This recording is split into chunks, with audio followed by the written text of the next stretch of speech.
ఈ JNTH 3132 BTech exams ఈ April 16న start కాబోతున్నాయి. చాలామంది స్టూడెంట్స్ అడుగుతా ఉన్నారు. ఇంతకుముందు ఈ 3132 బీటెక్ పేపర్ వాల్యుయేషను స్ట్రిక్ట్‌గా జరగటం వల్ల, అంతకుముందు సంవత్సరం బాగా స్ట్రిక్ట్‌గా జరగటం వల్ల చాలామంది ఫెయిల్ అయిన పరిస్థితులు ఏర్పడ్డాయి. అయితే దానికి కారణాలు సవాలక్ష ఉన్నాయి. అన్నీ మాట్లాడుకున్నాము. మరి ఇప్పుడు ఈ 3132 బీటెక్ ఎగ్జామ్స్ ఏవైతే ఇప్పుడు జరగబోతున్నాయో, వాటి పేపర్ వాల్యుయేషన్ కూడా రాసిన తర్వాత, ఎగ్జామ్ రాసిన తర్వాత స్ట్రిక్ట్‌గా ఉంటుందా అని చెప్పేసి చాలామంది స్టూడెంట్స్ అడుగుతా ఉన్నారండి. దాని గురించి ఒక డీటెయిల్డ్ వీడియో చేయమని చెప్పేసి. దాని గురించి ఇప్పుడు చెప్పదలిచాను. ముందుగా అయితే ఇంతవరకు ఈ ఛానల్ సబ్స్క్రైబ్ చేసుకొని వాళ్ళు ఎవరైనా ఉన్నట్టయితే సబ్స్క్రైబ్ చేసుకొని, ఈ వీడియోని లైక్ చేసి, షేర్ చేయండి. మీకు గనక నాతో మాట్లాడాలంటే కాల్ మీ ఫోర్ ద్వారా కాల్ చేయండి. తెలుగు ఇంజినీరింగ్ ఎడ్యుకేషన్ టెలిగ్రామ్ ఛానల్‌లో జాయిన్ అవ్వండి. ఈ వీడియోకి ఒక హైప్ ఇవ్వండి. ఇక టాపిక్‌లోకి ఎళ్ళే ముందు ఒక విషయం చెప్తా. రీసెంట్‌గా ఒక వీడియో చేశాను ఈ ఛానల్‌లో. డోంట్ డూ మిస్టేక్స్ అని చెప్పేసి 3132 బీటెక్ వాళ్ళకి సంబంధించిన సెపరేట్ వీడియో. ఇది చూసే ముందైతే ఖచ్చితంగా అది చూడండి. లేకపోతే ఇది చూసిన తర్వాత అయినా దాన్ని ఖచ్చితంగా చూడండి. మీకు ఒక క్లారిటీ వస్తది. సో, ఇక అందుట్లో విషయాలు ఇందుట్లో డిస్కస్ చేయదలచల. అయితే మరి ఈసారి పేపర్ వాల్యుయేషన్ స్ట్రిక్ట్‌గా ఉంటుందా? ఉండదా? అంటే ఇందుట్లో స్టూడెంట్స్ నాకు చెప్పిన కారణాలు ఏంటంటే, నేను ఎగ్జామ్ బాగా రాశాను అని చెప్పేసి చెప్తా ఉన్నారు. ఇంకా కొంతమంది ఏంటంటే, నా ఫ్రెండు నా దాంట్లో చూసి రాసాడు. వాడు పాస్ అయ్యాడు. నేను ఫెయిల్ అయ్యాను అని చెప్పేసేసి. ఇంకా నేను ముందోడు ఒకటే రాసాము. ఒక ప్రాబ్లమ్ సేమ్ వస్తే. సో, మరి వాడు పాస్ అయ్యాడు. నేను ఫెయిల్ అయ్యాను అని చెప్పేసేసి అడుగుతా ఉన్నారు. ఇంకా కొంతమంది ఏంటి, నాకంటే బాగా చదివినోడు కూడా పాస్ అయ్యారు. నేను ఫెయిల్ అయ్యానని చెప్పేసి అడగడం అయితే జరుగుతా ఉంది. సో, ముందు మీరు ఒకటి తెలుసుకోవాలి ఇక్కడ. ఏంటంటే, ఇక్కడ పేపర్ వాల్యుయేషన్ అనేది ఒక్కడే చెయ్యరు. ఒక్క ఫ్యాకల్టీయే అన్ని బుక్లెట్స్ చేయరు. రకరకాల ఫ్యాకల్టీ చేస్తారు. నీ బుక్లెట్ ఒకళ్ళకెళ్ళొచ్చు. నీ ఫ్రెండ్ బుక్లెట్ ఇంకోళ్ళకెళ్ళొచ్చు. అయితే ముందు ఒకటి చెప్తాను. పేపర్ వాల్యుయేషన్ అనేది దిద్దే వాల్యుయేటర్‌ని బట్టి ఉంటుందండి. వాల్యుయేటర్ కొంతమంది బాగా స్ట్రిక్ట్‌గా ఉండొచ్చు. కొంతమంది మోడరేట్‌గా ఉండొచ్చు. కొంతమంది లిబరల్‌గా ఉండొచ్చు తప్ప, యూనివర్సిటీ వచ్చేసరికి హార్డ్‌గా చేయండి, మోడరేట్‌గా చేయండి, ఈజీగా చేయండి అని చెప్పేసి ఎట్టి పరిస్థితిలో కూడా ఎప్పుడు ఇన్‌స్ట్రక్షన్స్ ఇవ్వరు. వాళ్ళు ఇచ్చేదల్లా ఏంటి? ఒక కీ పేపర్ ఇస్తారు. ఒక క్వెషన్ పేపర్ ఇస్తారు. అంతే. ఇక ఆటోమేటిక్‌గా వాళ్ళంతా వాళ్ళ పని వాళ్ళు చేసుకుంటా పోతారు. అయితే నీ ముందోడు, నీ ఎనకోడు నీ దాంట్లో చూసి రాసాడంటే, నువ్వు రాసింది, ఆడు రాసింది కరెక్ట్ అయ్యుండొచ్చు. కాపోతే నువ్వు రాయనివి వాడు రాసి ఉండొచ్చు. అందుకని ఆళ్ళు పాస్ అయ్యి ఉండొచ్చు. మీరు ఫెయిల్ అయ్యి ఉండొచ్చు. అదొక కారణం. ఇంకోటేంటంటే, వాళ్ళతో పాటు మీయి కరెక్ట్ అయినప్పుడు మీరు ఫెయిల్ అయ్యారు అంటే, అది వాల్యుయేటర్ సరిగ్గా మార్కులు వేసి ఉండకపోవచ్చు. మీకు చేసిన వాల్యుయేటర్ ఎవరైతే ఉంటారో. సో, అంత కాన్ఫిడెంట్‌గా ఉన్నప్పుడు నేను చెప్పే ప్రతిసారి ఒకటే సలహా అండి. అది రీవాల్యుయేషను. అది కాకపోతే ఛాలెంజ్ వాల్యుయేషను. వాటికి వెళ్ళటం తప్ప మనం మాట్లాడుకునే దానికి ఉండదు.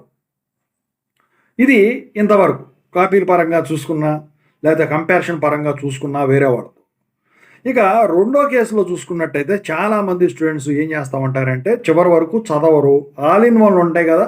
అవి వస్తాయి. అవి వన్ డే బ్యాటింగ్ చేస్తారు. దాన్ని యాజ్ ఇట్ ఈజ్ బై హార్ట్‌నో, లేపోతే కాన్సెప్ట్ వైజ్‌నో ఏదోటి అది ఏది చెబితే దాన్ని ప్రకారం రాసేస్తుంటారు. యాజ్ ఇట్ ఈజ్ దింపేస్తుంటారు. కానీ ఇక్కడ కీ పేపర్ అనేది ఒకటి ఉంటుందని గుర్తుంచుకోండి. కీ పేపర్ అనేది ఆల్ ఇన్ వన్ నుంచి చేసేది కాదు. అది టెక్స్ట్ బుక్కుల నుంచి కూడా చెయ్యరు. అది ప్రొఫెసర్స్‌కి ఇస్తే వాళ్ళు నాలెడ్జ్, ఎక్స్‌పీరియన్స్ ఉంటది కాబట్టి దాని ప్రకారం వాళ్ళు సొంతగా తయారు చేస్తారు. అవి టెక్స్ట్ బుక్‌లో నుంచే వస్తాయి. కొంతమంది ఏం చేస్తారు, ఆ టెక్స్ట్ బుక్ ఆన్సర్ వచ్చేలానే టాలీ అయ్యేటట్టు రాస్తారు. సో, దాని ప్రకారం రాసుకుంటే ప్రాబ్లమ్ ఉండదు. ఈ ఆల్ ఇన్ వన్‌లో వీళ్ళు దింపడం వల్ల ఏంటంటే, కొన్ని ప్రింటింగ్ మిస్టేక్స్ వల్ల అయితేనేమి, కొన్ని తప్పిదాల వల్ల అయితేనేమి ఆల్ ఇన్ వన్‌లో సో, అవే ఆన్సర్‌లు అందుట్లో ఎక్కించడం వల్ల వీళ్ళు ఊరుకున్నోళ్ళు ఊరుకోకుండా ఆ తప్పయిందని అండర్‌లైన్ చేస్తారు. చేసినప్పుడు ఏమవుతది?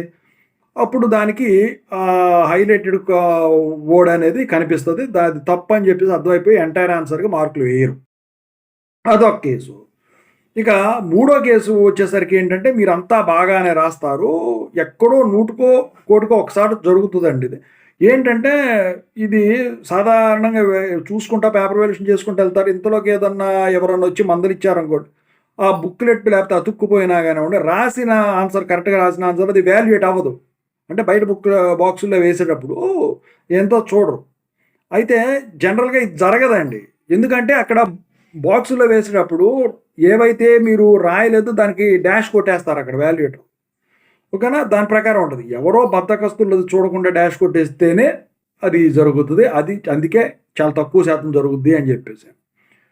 ఇక నాలుగో రకం వచ్చేసరికి ఏంటంటే, మీరు వచ్చేసరికి మధ్యలో ఒకటి రాస్తా ఉంటారు. ప్రాబ్లమ్ లాంటిది స్టార్ట్ చేసిన తర్వాత ఏదో మీ ఇన్విజిలేటర్ సిగ్నేచర్‌కి వచ్చినప్పుడు ఈ ధ్యాసలో పడేసి మళ్ళీ కంటిన్యూషన్ చేసేటప్పుడు మర్చిపోయి ఏదో చేసి అది తప్పనిపించి కొట్టేస్తారు. సో, కొట్టేసిన తర్వాత మీరేం చేయాలో తెలుసా? నెక్స్ట్ పేజ్‌కి గనక కంటిన్యూ చేస్తే strike off by me continue to next page అని చెప్పేసి మీ సిగ్నేచరో లేకపోతే ఇన్విజిలేటర్ సిగ్నేచరో పెట్టాలి మీరు. ఓకేనా? చేశారనుకోండి అప్పుడు next page turn out to next పేజ్‌కి వెళ్తాడు. లేదంటే జనరల్‌గా రూల్ ఏంటంటే బుక్లెట్ ఖాళీ పేపర్‌లో మిగిలిపోయినప్పుడు అడ్డంగా కొట్టేపిచ్చి స్ట్రైక్ ఆఫ్ బై మీ అని చెప్పేసి సిగ్నేచర్ పెడతారు మీరు. చివరిలో సిగ్నేచర్ పెట్టకపోయినా స్ట్రైక్ ఆఫ్ బై మీ అని రాసేస్తారు. కొంతమంది ఏం చేస్తారు కొట్టేసేసి అసలు స్ట్రైక్ ఆఫ్ బై మీ అని కూడా రాయరు. సో అక్కడ ఏంటంటే నెక్స్ట్ పేజ్కి వీళ్ళు టర్న్ ఓవర్కి వెళ్ళరు. వాటికి మార్కులు పడవు. అక్కడ బాక్సుల్లో డాష్లు పెట్టుకుంటారు. ఇన్ని ఉంటాయి. ఇక కొంతమంది ఏంటంటే నేను రాసిన ఆన్సర్లు కరెక్టు అని చెప్పేసి భావనలో ఉంటారండి. అది మీరు రాసింది మీకు కరెక్ట్ అనిపించడం కాదు. ఇప్పుడు కీ పేపర్తో మ్యాచ్ అయ్యే విధంగా అయితే ఉండాలండి. క్వశ్చన్ ఒకటి ఇస్తే దానికి రిలవెంట్గా ఆన్సర్ ఉండాలి, కానీ ఇర్రిలవెంట్గా ఆన్సర్ ఉంటే మాత్రం ఖచ్చితంగా కొట్టేస్తాం. ఇంకా అస్సలైన పాయింట్ ఏంటంటే చాలామందికి మిడ్ మార్కులు ఉండవు. ఎందుకంటే వాటిని నెగ్లెక్ట్ చేస్తారు. ఇదే ఉందలే వాళ్ళే వేస్తారులే అని చెప్పి. తీరా చూస్తే వాళ్ళు వేయరు. అక్కడ ఏదో ఒకటి జరిగిపోయి తప్పు జరిపోయి పాస్ మార్కులు సరిపడా రావు. కానీ ఇక్కడ వచ్చేసరికి ఒక 50 మార్కులు రాసిస్తారు. అన్నీ కరెక్ట్ అయ్యి వాల్యుయేటర్ కరెక్ట్గా ఉండి అన్నిటికీ మార్కులు వేస్తే డైరెక్ట్ 40 మార్క్స్ వస్తే ప్రాబ్లం ఉండదు. అదే స్ట్రిక్ట్ వాల్యుయేటర్ వచ్చాడు అనుకోండి, పట్టి చూసేవాడు వచ్చాడు అనుకోండి, మీరు ఎంత కరెక్ట్గా రాసినా ఫర్ ఎగ్జాంపుల్ 10 మార్కులకి 7, 6 మార్కులు వేసేవాళ్ళు ఉన్నారనుకోండి, రకరకాల మెంటాలిటీ వాళ్ళు ఉంటారు. అప్పుడు మీకు ఇంటర్నల్స్ సరిపోకపోవడం వల్ల అవి కలిపినా కూడా పాస్ మార్కులు అనేవి రావు. అప్పుడు కూడా ఫెయిల్ అవుతారు. ఈ కేసులన్నిటినీ అధిగమించాలి అంటే నేను ఒక వీడియో చేశానని చెప్పాను కదా, JNTH 3132 BTech student don't do this mistake అని ఒక వీడియో ఉంటుంది. లాస్ట్ వీక్లో చేశాను. సో ఆ వీడియోలో ఎలా ప్రిపేర్ అవ్వాలి, ఎలా ఎగ్జామ్లో ప్రజెంట్ చేయాలి క్లియర్ కట్గా చెప్పడం అయితే జరిగిందండి. ఇప్పటికైనా ఇది అయిపోయిన తర్వాత ఒకవేళ చూడనట్టయితే మీరు ఆ వీడియో చూసి దాని ప్రకారం ప్రిపేర్ అవ్వండి. ఓకేనా? సో మీరు అనుకోవచ్చు కొంతమంది ఏదో క్యాజువల్గా వెళ్ళి ఏదో రాసి వస్తే పాస్ అయిపోతున్నారు అని చెప్పేసి. అది 100కి 0.9% జరుగుతుంది. అదేంటంటే అది వాల్యుయేటర్ ఫాల్ట్ వల్ల జరిగేది. ఇప్పుడు ఫెయిల్ అయ్యేవాడు పాస్ అయినా పెద్ద ప్రాబ్లం ఉండదు. ఎందుకంటే మళ్ళీ రివాల్యుయేషన్కి ఎవడు పెట్టడం, అబ్జెక్షన్ పెట్టడం. కానీ పాస్ అయ్యేవాడు ఫెయిల్ అయితేనే రివాల్యుయేషన్, రీకౌంటింగ్, ఛాలెంజ్ వాల్యుయేషన్కి వెళ్తారు. అందుకనే ఆ నెగ్లిజెన్స్ వల్ల వాడు పాస్ అవుతాడు, మీరు ఫెయిల్ అవుతారు. అదే ఉందో తేడా, లేకపోతే మిగతా ఏమీ లేదు. అది